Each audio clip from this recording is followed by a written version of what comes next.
अच्छा, जो नृसिंह पवित्र जो पहने हैं, हाँ देखिए, नृसिंह पवित्र इसलिए पहना पहना जाता है। पहली बात तो इसका नाम पवित्र है, इससे पवित्रता आती है और नृसिंह देव की कृपा है। और जब नृसिंह चतुर्दशी होता है मायापुर इस्कॉन में, तब उस समय ये नृसिंह पवित्र को ऑफरिंग किया जाता है, चढ़ाया जाता है।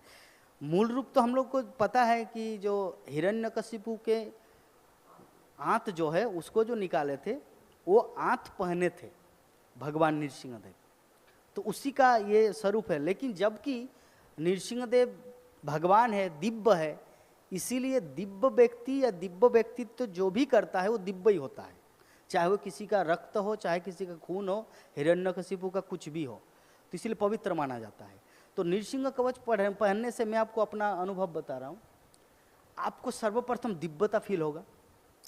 ये जो पहले जो क्लास के शुरू में बोला था ना, रजगुण सत्तगुण तमगुण, मैं अपने जीवन में रियलाइज किया हूँ जब से मैं क्लास दे रहा हूँ, भागवतम क्लास या व्यास आसन में बैठता हूँ या टॉक शो में गौरांग प्रभु और भी भक्तों के साथ जब बैठता हूँ, तो जब मैं नृसिंह पवित्र पहनता हूँ तो सच बता रहा हूँ प्रभु जी, मैं व्यास आसन से बोल रहा हूँ, एक दिव्यता का फीलिंग होता है, दिव्यता अनुभव होता है, ट्रांसेंडेंटल वाइब्रेशन क्रिएट होता है। ठीक है, तो ये रूल्स रेगुलेशन मतलब आप सरलता में क्या बोलना चाह रहे हैं?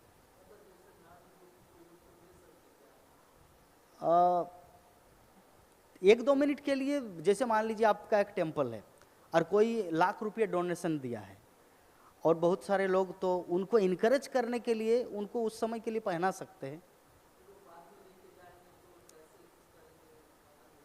लेकिन मुझे नहीं लगता कि वो व्यक्ति पापी होगा। मेरा प्रश्न है, अगर जब इतना श्रद्धावान है, भगवान के लिए इतना कुछ कंट्रीब्यूशन कर रहा है, कुछ तो उनके अंदर श्रद्धा है, भगवान के प्रति प्रेम है। हाँ, उनको थोड़ा सा उस समय कुछ नहीं बोलना है, जब वो घर लेके जाएंगे तो बोलना कि प्रभु जी, ये जो नृसिंह पवित्र का नियम थोड़ा इस प्रकार है कि थोड़ा शुद्ध शाकाहारी भोजन करना पड़ता है, थोड़ा धार्मिक जीवन जीना पड़ता है, तो ऐसे इनडायरेक्टली उनको बोल सकते हैं। डायरेक्ट नॉन डिवोटी उनको नहीं बोला जा सकता कि तुम तो नॉन डिवोटी हो, तुम तो तिलक नहीं लगाते, कंठी माला नहीं पहनते, मतलब तुम्हारा अधिकार नहीं है। अगर ऐसा होता तब तो हमारे अमित शाह जी आए थे, वो तो कंठी माला नहीं पहनते। 18 फरवरी को जो आए उनको तो नृसिंह पवित्र दिया गया, और भी कई सारे, हेमा मालिनी जब आए थे उज्जैन, रानी मुखर्जी आए, हाँ किसी किसी को पहनाया जाता है, हाँ पहनते। ठीक है, और कुछ क्वेश्चन प्रभु जी?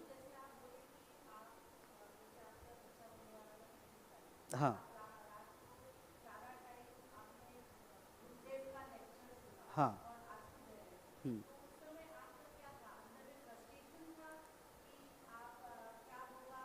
नहीं, मैं समझ गया। मेरा फ्रस्ट्रेशन इस बात का नहीं कि देखिए, पुत्री पुत्र दोनों समान हैं, लेकिन मेरा प्रश्न है कि वो जो इंसिडेंट घटा है 2023 में, मेरे माथे पर हाथ रख के बोला तुम्हारा पुत्र संतान होगा, उसको बोलना चाहिए था सिर्फ संतान होगा, तब मैं इसका डिमांड ही नहीं करता। भाई वैष्णव की वाणी झूठा क्यों हो? मैं किसी भी अवस्था में वैष्णव की वाणी झूठा नहीं होना दे सकता।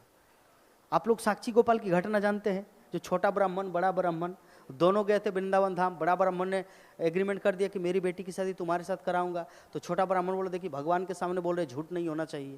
बोले अरे मेरी बेटी है, मैं मेरा अधिकार है, मैं बोलूँगा ना, मैं आपका शादी कराऊंगा। बोले नहीं, अगर झूठा होगा तो।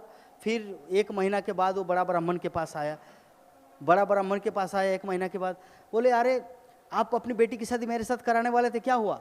अरे मेरा बड़ा बेटा नहीं मान रहा है। मेरी पत्नी बोली कि जहर खा के मर जाऊंगी। मेरा बड़ा बेटा बोला कि वो तो भिखारी ब्राह्मण है, उनको देख के मेरी बहन सुख प्राप्त नहीं करेंगे। तो अल्टीमेटली बोले कि ठीक है, तो अगर तुमको शादी करना है तो जिन्होंने विटनेस दिया, साक्षी दिया, साक्षी देने के लिए अगर गोपाल आएंगे वृंदावन धाम से, तो तुम मेरी बहन से शादी कर सकती हो। तो अभी वृंदावन चला गया, तो गोपाल को बोला, गोपाल विग्रह के सामने, गोपाल आपको जाना होगा। कहाँ जाना है? उड़ीसा जाना है। क्यों जाना है? क्योंकि इस मंदिर के सामने किसी ने बोला था कि अपनी बेटी की शादी कराएंगे, तो उनका बड़ा नास्तिक बेटा बोला कि अगर भगवान स्वयं आएंगे साक्षी देने के लिए, तब मैं अपनी बहन की शादी आपके साथ कराऊंगा। तो बोले कि आपको पता है मैं मूर्ति हूँ, चल नहीं सकता। तो छोटा ब्राह्मण बोला कि जो मूर्ति बोल सकता है वो चल भी सकता है। तो ऐसे भगवान हार गए। तो ठीक है, धीरे धीरे धीरे धीरे धीरे आते, तो अल्टीमेटली उनके बोलने का भाव, प्रभु जी मेरा इच्छा नहीं है शादी करने का, I have no any demand, लेकिन जबकि आपका मूर्ति का अपमान होगा, आपके सामने वो वचन दिया तो वो उसको तो पूरा होना है। तो मेरे बोलने का अर्थ है, आप जो बोले कि फ्रस्ट्रेशन से मैं नहीं रो रहा था, मेरा बोलना है कि प्रभु जी वैष्णव की बात झूठा नहीं होना चाहिए, चाहे ब्रह्मांड प्रलय हो जाए। उन्होंने जब बोला तुम्हारा पुत्र संतान, मतलब होना ही होना, अन्यथा आप सर्वशक्तिमान है नहीं। मैंने वो चैलेंज कर दिया था भगवान को, और देखिए उन्होंने अपनी कृपा वर्षण कर दिए। तो आप सभी भक्तों को बहुत बहुत धन्यवाद। जय श्रीमद् भगवद गीता की, जगत गुरु शिल प्रभुपाद की, अनंत कोटि वैष्णव भक्तविंद की, समवेत गौर भक्तविंद की, निताय